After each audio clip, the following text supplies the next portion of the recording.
Smart investment से related videos के लिए सब्सक्राइब करें टाइम टू इन्वेस्ट चैनल को और प्रेस करें बेल आइकन ताकि आपको मिलते रहें best and exclusive video mutual fund, stock market और इन्वेस्टमेंट पर। Hello friends and welcome to time to invest. इस वीडियो को शुरू करने से पहले एक इंपॉर्टेंट अपडेट है, वो ये कि मिराय एसेट म्यूचुअल फंड ने अपना एक नया फंड लॉन्च किया है आज। वो है मिराय एसेट फोकस फंड, जो मैक्सिमम 30 स्टॉक्स में इन्वेस्ट कर सकता है, स्मॉल कैप, मिड कैप और लार्ज कैप में। इस फंड को मैनेज करेंगे मिस्टर गौरव मिश्रा और इस फंड का एनएफओ क्लोज हो रहा है 7 मई 2019 को। इस वीडियो में हम डिस्कस करेंगे मल्टी कैप कैटेगरी के king Mirae asset India equity fund के बारे में, जिसमें एक बहुत बड़ा चेंज आने जा रहा है 1 मई 2019 से।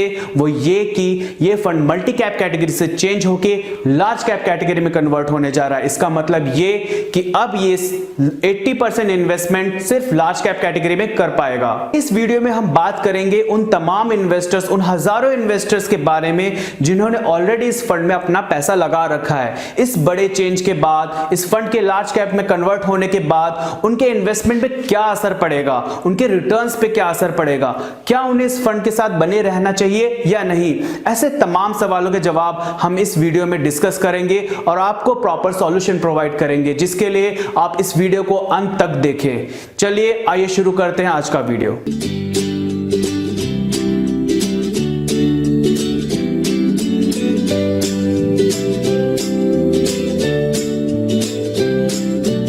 स्मार्ट इन्वेस्टर बनने के लिए पढ़ें इन्वेस्टमेंट ईयर बुक 2018-19 का रिवाइज्ड एडिशन और अपने निवेश को दे एक सही शुरुआत। ऑर्डर करने के लिए डिस्क्रिप्शन में दिए गए लिंक पर क्लिक करें। बुक अमेजन पर उपलब्ध। जब भी कोई म्यूचुअल फंड में अपना पैसा लगाता है तो वो इस उम्मीद से पैसा लगाता है कि जो वो रिस्क ले रहा है मार्केट में पैसा लगाने का, उसके बदले में वो म्यूचुअल फंड उसे बेहतर से बेहतर रिटर्न कमा के दे।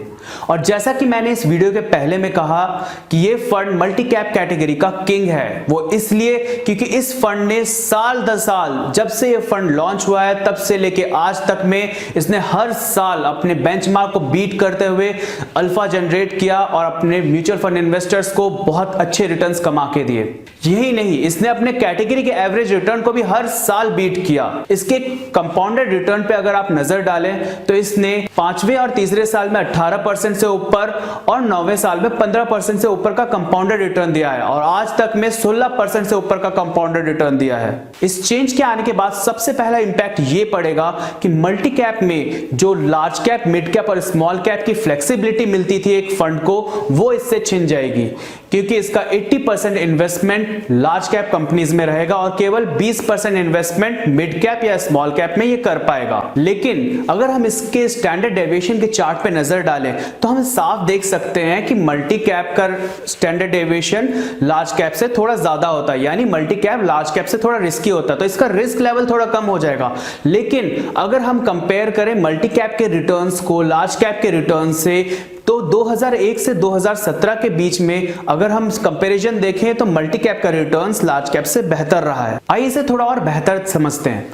मार्केट कैपिटलाइजेशन के हिसाब से 70% हिस्सा लार्ज कैप कंपनीज के पास होता है स्टॉक मार्केट में और 20% मिड कैप और 10% स्मॉल कैप के पास। अगर हम इसके रिटर्न्स को कंपेयर करें, 2017 में बुल मार्केट के टाइम पे लार्ज कैप ने 25% तक का रिटर्न दिया था, वही बियर मार्केट यानी 2018 के गिरते मार्केट में इसने सिर्फ 0.6% का लॉस किया था। अगर हम मिड कैप के रिटर्न्स को कंपेयर करें तो 2017 के बुल मार्केट में 32% तक वो ऊपर गया और वही 2018 के मार्केट में 19% का लॉस खाया। अगर हम स्मॉल कैप की बात करें तो 2017 के बुल रन में उसने 37 से 38% का रिटर्न दिया, वही 2018 की गिरती मार्केट में उसने 25% तक का लॉस खाया। लेकिन मिराय एसेट इंडिया इक्विटी फंड के बारे में कहानी थोड़ी सी डिफरेंट है। वो ये कि इंसेप्शन से लेके अभी तक इस फंड ने मेजर एलोकेशन लार्ज कैप की तरफ रखा है, ऑलमोस्ट 75% से ऊपर, और पिछले 3 साल में इसे बढ़ाकर इसे ये 80% से ऊपर ले जा चुका है।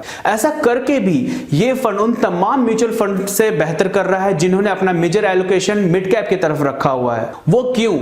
आइए जानते हैं। इस फंड की परफॉर्मेंस का सबसे स्ट्रॉन्ग रीजन है मिराय एसेट म्यूचुअल फंड के chief investing officer mister Nilesh Surana, जो कि इस फंड के फंड मैनेजर भी हैं और इस फंड को तब से मैनेज कर रहे हैं जब से फंड इंसेप्शन यानी जब से ये फंड शुरू हुआ था। मिस्टर नीलेश सुराना इस फंड की सबसे बड़ी स्ट्रेंथ क्यों है, उसका प्रूफ अब सामने आएगा। इकोनॉमिक टाइम्स वेल्थ और मॉर्निंग स्टार हर साल इंडिया के टॉप 10 फंड मैनेजर्स की लिस्ट निकालता है और मिस्टर नीलेश सुराना 2015 से लेकर 2018 तक लगातार इस टॉप 10 फंड मैनेजर्स की लिस्ट में आते रहे हैं। 2015 पे वो नंबर 2 पे थे, 2016 में नंबर 6 और 2017-18 में वो नंबर 1 पे रहे। और ये हमेशा टॉप 10 फंड मैनेजर्स में क्यों बने रहते हैं, इसका भी प्रूफ है हमारे पास।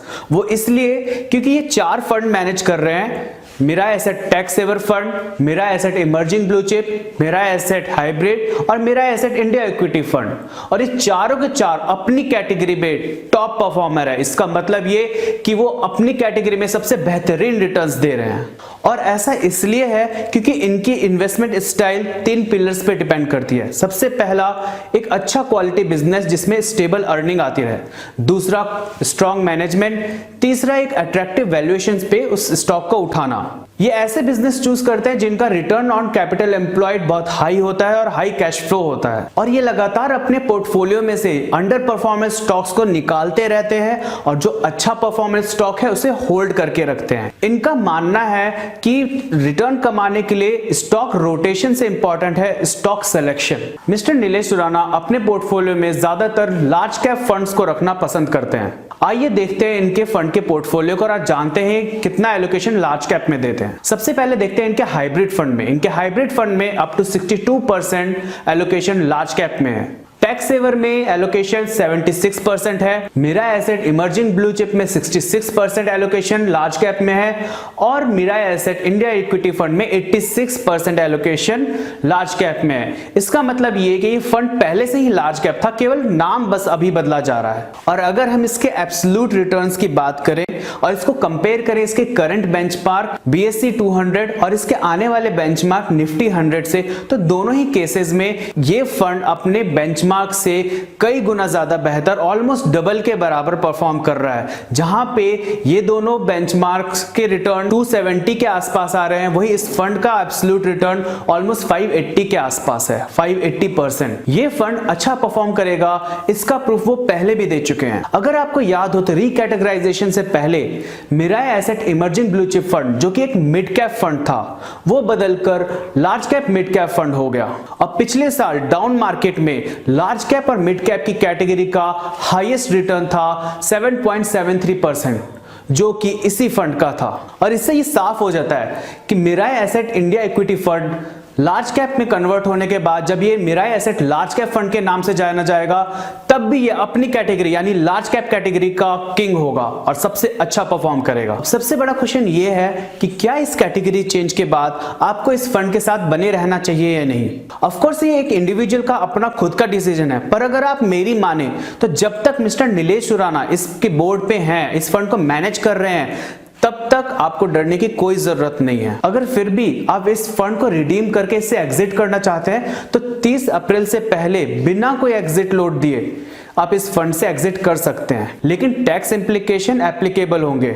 और अगर आपको 1 साल से कम समय हुआ है इस फंड में, तो मेरी राय माने तो इससे एग्जिट ना करें, क्योंकि इसमें आपको 15% का स्ट्रेट अवे टैक्स लग जाएगा। कंक्लूजन में मैं बस यही कहूंगा कि इस फंड का ट्रैक रिकॉर्ड बहुत अच्छा रहा है। इसने कमाल के रिटर्न्स दिए हैं और इसके मैनेजमेंट या फंड मैनेजर का कोई चेंज नहीं हो रहा, सिर्फ चेंज हो रहा है तो इसका नाम और कैटेगरी चेंज होने पे भी इस पे कोई ज्यादा असर नहीं पड़ेगा, क्योंकि इसका ऑलरेडी 70% से 80% एलोकेशन लार्ज कैप की तरफ हमेशा से रहा है। इसलिए इस फंड से पूरी तरह एग्जिट ना करें और पार्शियल एग्जिट करके इस फंड में कुछ पैसा रखें और इसके परफॉर्मेंस को आगे ऑब्जर्व करें। अगर ये अपने बेंचमार्क को लगातार बीट करता है तो डेफिनेटली फंड आगे भी बहुत अच्छा परफॉर्म करेगा और आपको सिमिलर रिटर्न्स आगे भी देने की कैपेबिलिटी रखता है। उम्मीद है इस वीडियो से आपके सारे डाउट्स क्लियर हो चुके होंगे और आपको एक अच्छा इन्वेस्टमेंट डिसीजन लेने में हेल्प मिलेगी। अगर आपको ये वीडियो पसंद आया तो लाइक करना ना भूलें और अपने फ्रेंड्स से इसको शेयर जरूर करें जिन्होंने इस फंड में इन्वेस्ट कर रखा है। आगे भी मैं ऐसे वीडियोस लाता रहूंगा, उसके लिए मेरे चैनल को सब्सक्राइब करें और अपना प्यार और सपोर्ट बनाए रखें। Thank you.